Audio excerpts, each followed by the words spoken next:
അസ്സലാമു അലൈക്കും. ഇസ്ലാമിനെതിരെ പല മുസ്ലിം നാമധാരികളായ ആളുകൾ പലപ്പോഴും പ്രതികരിക്കുന്ന വീഡിയോകൾ ഞാൻ കാണാറുണ്ട്. അത്തരം വീഡിയോകൾ ഞാൻ പലപ്പോഴും അവോയ്ഡ് ചെയ്യുകയാണ് ചെയ്യാറുള്ളത്. ഞാനതിനെ പ്രതികരിക്കാൻ നിൽക്കാറില്ല. കാരണം അത് അവരുടെ വിവരമില്ലായ്മ കൊണ്ട് അല്ലെങ്കിൽ തെറ്റിദ്ധാരണ കൊണ്ട് പറഞ്ഞു പോകുന്ന കാര്യങ്ങളാണ് എന്നുള്ളത് കൊണ്ട് തന്നെ ഞാൻ പലപ്പോഴും അതിനെ അവോയ്ഡ് ചെയ്യാറുണ്ട്. പക്ഷേ ഉസ്താദുമാരെ കുറിച്ചാകുമ്പോൾ, പാവപ്പെട്ട തുച്ഛമായ ശമ്പളത്തിന് ജോലി ചെയ്യുന്ന പാവപ്പെട്ട ഉസ്താദുമാരെ കുറിച്ചാണ് പറയുന്നത് എങ്കിൽ ഞാൻ ആ സമയത്തവിടെ പ്രതികരിക്കാറുണ്ട്. 40,000 50,000 ശമ്പളം കിട്ടുന്ന ഒരു വ്യക്തിക്ക് പോലും ഈ ഒരു കാലഘട്ടത്തിൽ ജീവിക്കുക എന്നുള്ളത് വലിയ ബുദ്ധിമുട്ടുള്ള ഒരു സാഹചര്യമാണ്. നമുക്കറിയാം, ദിനം പ്രതി ഓരോ സാധനങ്ങൾക്കും വില കൂടി വരികയാണ്. അത്തരമൊരു സാഹചര്യത്തിലാണ് ദീൻ പഠിപ്പിക്കുക എന്നുള്ള ഉദ്ദേശത്തോടു കൂടി മാസത്തിൽ 5,000 7,000 ഒക്കെ ശമ്പളത്തിന് ജോലി ചെയ്തു പോകുന്നത്. അത്തരത്തിൽ മദ്രസ പഠനം നടത്തുന്ന ഉസ്താദുമാർക്ക് കിട്ടുന്ന തുച്ഛമായ ശമ്പളം കൊണ്ട് അവർക്കൊന്നും തന്നെ ചെയ്യാൻ സാധിക്കില്ല. അതിനാൽ തന്നെ പലപ്പോഴും ഉസ്താദുമാർ മറ്റു പല തൊഴിലുകളും ജോലികളും ഒക്കെ ചെയ്യാറുണ്ട്. വഴിയോരങ്ങളിൽ കച്ചവടം ചെയ്തും ചുമട്ട് ജോലി ചെയ്തുമൊക്കെ ജോലി ചെയ്യുന്ന ഒരുപാട് ഉസ്താദുമാരുണ്ട്. അത്തരത്തിൽ ആ പാവപ്പെട്ട ഉസ്താദുമാരെ കുറിച്ചാണ് ഇത്തരത്തിൽ കള്ളങ്ങളും വ്യാജ പ്രചരണങ്ങളും അവരെ മോശമാക്കുന്ന, കളിയാക്കുന്ന തരത്തിലുള്ള പല പ്രസ്താവനകളും ചില ആളുകൾ നടത്താറുള്ളത്. ആ പ്രസ്താവനകൾ നടത്തുന്നതാകട്ടെ ഏറ്റവും കൂടുതലും മുസ്ലിം നാമധാരികളായ ആളുകളാണ്. ഞാൻ വിഷയത്തിലേക്ക് പോകുന്നതിന് മുമ്പ് ഒരു കാര്യം കൂടി പറഞ്ഞു പോകാം. വെറൈറ്റി മീഡിയ എന്ന് പറയുന്നൊരു ഓൺലൈൻ ചാനൽ, ഈ ചാനലിൽ ഇൻ്റർവ്യൂ ചെയ്യാനെന്ന പേരിൽ ഏതെങ്കിലും ഒരു മുസ്ലിം നാമധാരിയായ വ്യക്തിയെ കൊണ്ടവിടെ ഇരുത്തും. എന്നിട്ട് ഇസ്ലാമിനെതിരെ, ഉസ്താദുമാർക്കെതിരെ എന്തെങ്കിലുമൊക്കെ പറയാൻ കിട്ടുന്ന തരത്തിലുള്ള എന്തെങ്കിലും കുറേ ചോദ്യങ്ങൾ അങ്ങോട്ട് ചോദിക്കും. ചോദ്യം ചോദിക്കുന്ന അവതാരകനായാലും അവതാരികയായാലും അവർക്ക് കിട്ടേണ്ട ഉത്തരമെന്ന് പറയുന്നത് അത് ഉസ്താദുമാർക്കെതിരെയുള്ളതാണ്, ഇസ്ലാമിനെതിരെയുള്ളതാണ്. അതിനാൽ തന്നെ ആ ഒരു ക്യാപ്ഷൻ എടുത്തുകൊണ്ട്, തംബ്നെയിലായി കൊടുത്തുകൊണ്ട് പലപ്പോഴും മുസ്ലിമീങ്ങളെ അവഹേളിക്കുന്ന തരത്തിലുള്ള പ്രവണതയാണ് വെറൈറ്റി മീഡിയ പലപ്പോഴും കാണിക്കാറുള്ളത്. നോക്കുക, അത്തരത്തിൽ 2 ദിവസങ്ങൾക്ക് മുമ്പ് ഈ വെറൈറ്റി മീഡിയ ചാനൽ തൊപ്പി എന്ന് പറയുന്ന വ്ളോഗറിൻ്റെ കൂടെ നടക്കുന്ന ഒരു കുട്ടി, ഒരു ചെറുക്കൻ, ആ ചെറുക്കൻ്റെ പേര് മമ്മു എന്നൊക്കെയാണ് വിളിക്കുന്നത് എന്ന് പറയപ്പെടുന്നു. ഈ ചെറുക്കൻ്റെ യഥാർത്ഥ പേര് മുഹമ്മദ് എന്നൊക്കെയാണ്. ആ ചെറുക്കനെ വിളിച്ചിരുത്തിക്കൊണ്ട് മദ്രസയുമായി ബന്ധപ്പെട്ടുകൊണ്ട് കുറേ കാര്യങ്ങളൊക്കെ ചോദിക്കുന്നുണ്ട്. ആ ചാനലിൻ്റെ ഉദ്ദേശം എന്നോണം ആ ചെറുക്കനിൽ നിന്നും ഉസ്താദുമാർക്കെതിരെയും മദ്രസയെയും കുറിച്ചുമൊക്കെ എന്തെങ്കിലും ഒരു നെഗറ്റീവായ മറുപടി ആ ചെറുക്കനിൽ നിന്നും കിട്ടണം. അതിൻ്റെ ഭാഗമായിട്ട് ആ ചെറുക്കൻ കുറേ കാര്യങ്ങൾ ഇങ്ങനെ പറഞ്ഞു വെക്കുന്നുണ്ട്. അതുകൊണ്ട് തന്നെയാണ് ഞാൻ ഈ ഒരു വിഷയം തിരഞ്ഞെടുക്കാൻ കാരണം. ഏതായാലും ആ പയ്യൻ്റെ വാക്കുകൾ നമുക്കൊന്ന് കേൾക്കാം. മദ്രസ എന്ന് പറഞ്ഞാൽ, മദ്രസയിൽ ഞാൻ ഒരു കാര്യം പറയാം. ഞാൻ മദ്രസയിൽ പഠിച്ചുകൊണ്ടാണ് എനിക്ക് ഇത്രയും, മദ്രസ നല്ല ദർസ് എന്ന് പറഞ്ഞ സംഭവം ഉണ്ട്. അതായത് അതൊരു ജയില് പോലത്തെ ഒരു സംഭവമാണ്. ജയിലിൽ അതായത് നമുക്ക് പുറത്തൊന്നും പോകാനൊന്നും പറ്റൂല. കണ്ടില്ലേ, മദ്രസ എന്ന് പറയുന്നത് ഒരു ജയിലാണെന്ന് പറഞ്ഞു വെക്കുകയാണ് ഈ പയ്യൻ. നോക്കൂ, മദ്രസ എന്ന് പറയുന്നത് ഒരു ജയിലല്ല, അതൊരു സ്ഥാപനമാണ്. അവിടെ ദീനിയായ കാര്യങ്ങൾ പഠിപ്പിക്കുന്ന ഒരു സ്ഥാപനം മാത്രമാണ്. തങ്ങളെ കൊണ്ട് പഠിപ്പിക്കാൻ കഴിയാത്ത, ബുദ്ധിമുട്ടുന്ന പാവപ്പെട്ട മാതാപിതാക്കൾ തങ്ങളുടെ മക്കളെ ഇത്തരം സ്ഥാപനങ്ങളിൽ കൊണ്ട് ദീൻ പഠിക്കാനായി കൊണ്ടുവിടാറുണ്ട്. അത്തരത്തിൽ ആ സ്ഥാപനത്തിലേക്ക് കുട്ടികളെ കൊണ്ടാക്കുമ്പോൾ പിന്നീട് ആ കുട്ടികളെ സംരക്ഷിക്കുക എന്നുള്ളത് അവിടെയുള്ള ഉസ്താദുമാരുടെ ചുമതലയാണ്, അവിടെയുള്ള സ്ഥാപനത്തിലെ ഉദ്യോഗസ്ഥരുടെ ചുമതലയാണ്. കാരണം ഈ കുട്ടി എവിടെയെങ്കിലും എന്തെങ്കിലും മിസ്സായി കഴിഞ്ഞാൽ, അല്ലെങ്കിൽ എവിടെയെങ്കിലുമൊക്കെ പോയി കഴിഞ്ഞാൽ പിന്നീട് അതിൻ്റെ ഉത്തരവാദിത്തം അവിടെയുള്ള ഉസ്താദുമാരുടെ തലയിൽ വന്ന് വീഴും. അതിനാൽ തന്നെ ഉസ്താദുമാർ ആ കുട്ടികളുടെ കാര്യങ്ങളിൽ കുറച്ചുകൂടി ശ്രദ്ധ ചെലുത്തും. ഇതിനെയാണ് ഈ പയ്യൻ ജയിലെന്നൊക്കെ പറഞ്ഞു വെക്കുന്നത്. നോക്കിയത് കേൾക്കുമ്പോൾ മറ്റുള്ള ഏതെങ്കിലും ഒരു മതസ്ഥരായ ആളുകളാണ് ഇത് കേൾക്കുന്നത് എങ്കിൽ, ഞാൻ പറയുന്നത് വർഗീയതയും വിദ്വേഷവും കൊണ്ട് നടക്കുന്ന ആളുകളെക്കുറിച്ചല്ല. നല്ലവരായ ഹൈന്ദവ സഹോദരങ്ങളും ക്രൈസ്തവ സഹോദരങ്ങളുമൊക്കെ ഈ പയ്യൻ്റെ വാക്കുകൾ കേൾക്കുമ്പോൾ സ്വാഭാവികമെന്നോണം അവർ എന്തായിരിക്കും ചിന്തിക്കുക? അവിടെയുള്ള കുട്ടികൾക്ക് ഇത്രയും പീഡനങ്ങളും പ്രയാസങ്ങളും ഒക്കെ അനുഭവിക്കേണ്ടി വരുന്നുണ്ടോ എന്നുള്ള ചിന്തകൾ അവരുടെ മനസ്സിലേക്ക് വരാം. ഉസ്താദുമാർ എന്ന് പറയുന്നത് ദീൻ ശരിയായി പഠിച്ച് അത് ജീവിതത്തിൽ പകർത്തുന്ന വ്യക്തികളെയാണ് ഉസ്താദുമാർ എന്ന് നമ്മൾ വിളിക്കുന്നത്. അല്ലാതെ തലയിൽ തൊപ്പിയോ തലപ്പാവോ വെള്ള വസ്ത്രമോ ധരിച്ചു കഴിഞ്ഞാൽ അയാളൊരു ഉസ്താദാകണമെന്നില്ല.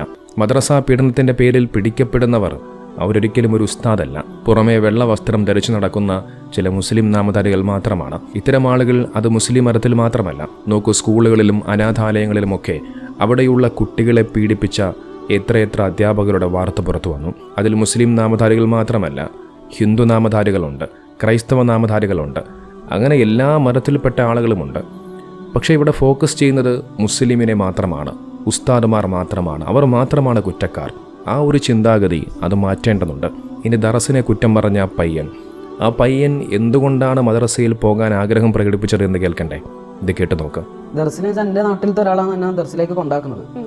നീ പോകണം, അത് എനിക്ക് ഇഷ്ടം. ഫസ്റ്റ് എനിക്കൊരു ഇഷ്ടം തോന്നി. കാരണം എൻ്റെ നാട്ടിലെ പിള്ളേരെല്ലാം ഇങ്ങനെ പോകുന്നതുകൊണ്ട് ശരിക്കും പറയാൻ ഫുഡിന്റെ ഒരു വിരാന്താണ് അറിയാം.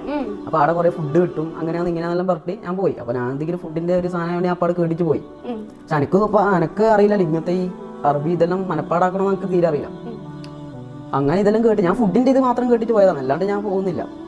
എന്നിട്ട് അങ്ങനെ പോയി. പക്ഷെ ഫുഡെല്ലാം ഉണ്ട്, ഫുഡെല്ലാം അടിപൊളിയാണ്. പക്ഷേ എന്ന് വെച്ചാൽ ഇങ്ങനത്തെ കുറേ കിതാബുകൾ ഒരു 10-15 ഒരു 10-28 കിതാബ് അങ്ങനെ മനപ്പാടാക്കി ഇതാക്കണം, എന്നാലും ഉസ്താദാവും. നോക്കുക, പയ്യൻ അവിടെ പോയത് മദ്രസയിൽ പഠിക്കാനല്ല, ഭക്ഷണം കഴിക്കാൻ, ഫുഡ് കഴിക്കാനാണ്. അവിടെ നല്ല ഫുഡ് കിട്ടുമെന്നൊക്കെ ആരൊക്കെയോ പറഞ്ഞു വെച്ചു പോലും. അതുകൊണ്ട് ഫുഡ് കഴിക്കാൻ വേണ്ടിയിട്ടാണ് ആ ഒരു സ്ഥാപനത്തിലേക്ക്, ദറസിലേക്ക് ഈ പയ്യൻ പോകാൻ ആഗ്രഹം പ്രകടിപ്പിച്ചത്. അപ്പോൾ നിങ്ങളൊന്ന് ചിന്തിച്ച് നോക്കൂ, ആ പയ്യന് എങ്ങനെ അവിടെ ആ മദ്രസയിൽ നിൽക്കാൻ സാധിക്കും? എങ്ങനെ ഉസ്താദുമാരെ കുറ്റം പറയാതിരിക്കാൻ സാധിക്കും? നോക്കൂ, എല്ലാവരും ദറസിലേക്ക് പോകുന്നത് ഇൽമു പഠിക്കാനാണ്, അറിവ് പഠിക്കാനാണ്, കിതാബൊക്കെ പഠിക്കാനാണ്. പക്ഷേ ഈ പയ്യൻ അവിടെ പോയത് നല്ല ഫുഡ് കഴിക്കാനാണ്. എങ്ങനെയുണ്ട് കാര്യങ്ങൾ? ഇതാണ് അവസ്ഥ.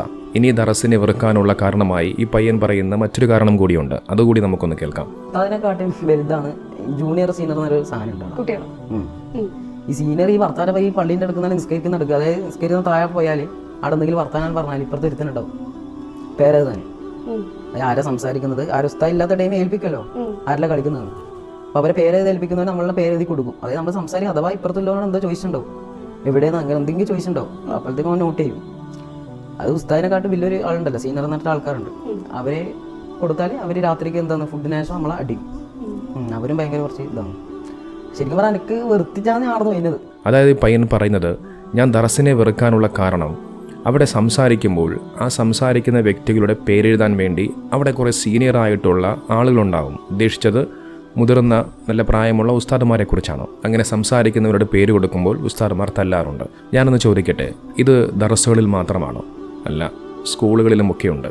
ഞാനൊക്കെ പണ്ട് പഠിച്ചിരുന്ന സമയത്ത് ക്ലാസ്സിൽ സംസാരിക്കുന്ന ആളുകളെ നോക്കാൻ വേണ്ടിയിട്ട് ടീച്ചർ ഏതെങ്കിലും ഒരു വ്യക്തിയെ അവിടെ ചുമതലപ്പെടുത്തും. അതിൽ കൂടുതലും ആ ക്ലാസ് ലീഡറൊക്കെ ആയിരിക്കും. അങ്ങനെ ടീച്ചറില്ലാത്ത സമയത്ത് ആരെങ്കിലും സംസാരിച്ചു കഴിഞ്ഞാൽ ആ സംസാരിക്കുന്നവരുടെ പേര് ആ പറയപ്പെടുന്ന ലീഡർ എഴുതുകയും ടീച്ചറിൻ്റെ കയ്യിൽ കൊടുക്കുകയും പിന്നെ നല്ല പൊരിഞ്ഞ് തല്ല് കിട്ടുകയും ചെയ്യും. ഇത് മദ്രസയിൽ മാത്രമല്ല, സ്കൂളുകളിലും ഇതുണ്ട്. ഇവിടെയാണ് ഞാൻ നേരത്തെ പറഞ്ഞതുപോലെ മദ്രസയെ മാത്രം കുറ്റപ്പെടുത്തുന്ന, അല്ലെങ്കിൽ അവിടെ മാത്രമാണ് ഇതൊക്കെ സംഭവിക്കുന്നു എന്നുള്ള ഒരു ചിന്താഗതി അത് മറ്റുള്ളവരിലേക്ക് എത്തിക്കുക എന്നുള്ളതാണ് ഈ പയ്യൻ്റെ ഇത്തരം പ്രസ്താവനകളിലൂടെ നമുക്ക് കാണാൻ സാധിക്കുന്നത്. നോക്കിയതിൽ ആ പയ്യൻ തന്നെ പറഞ്ഞു വെക്കുന്നുണ്ട്, ഞാൻ ആ നാട്ടിലെ ഏറ്റവും മോശക്കാരനായ വ്യക്തിയാണ് എന്ന്. ആ പയ്യൻ തന്നെ പറയുകയാണ്, ശരിക്കും പറഞ്ഞാൽ ഞാൻ നാട്ടിലൊരു എന്താ പച്ചമളത്തിൽ എന്താ പറയില്ല, അതിനെന്താ പറയാ, ഗുണ്ടെന്നല്ല, എന്താ പറയില്ല, ആൾക്കാർ വെറുത്ത ഒരു സാധനം പറയില്ലേ, ആൾക്കാര് വെറുക്കുമ്പോൾ ഒരു കാര്യം പറയില്ല, ഞാൻ മറന്നു, നാറി, അങ്ങനെ എന്താണ് നാറി. അത്തരത്തിലുള്ള ഒരു പയ്യനെ ഒരു ദറസിലേക്ക് പഠിക്കാനെന്നോണം കൊണ്ടാക്കി കഴിഞ്ഞാൽ, അതും പഠിക്കാനും പോകുന്നത് അറിവ് പഠിക്കാനല്ല, ഭക്ഷണം കഴിക്കാനാണ്. അത്തരത്തിലൊരു പയ്യനെ കൊണ്ട് ദറസിലേക്ക് കൊണ്ടെത്തിക്കുമ്പോൾ എങ്ങനെയാണ് അവിടെയുള്ള ഉസ്താദുമാരെക്കുറിച്ചും ദറസിനെക്കുറിച്ചും കുറ്റം പറയാതിരിക്കുക?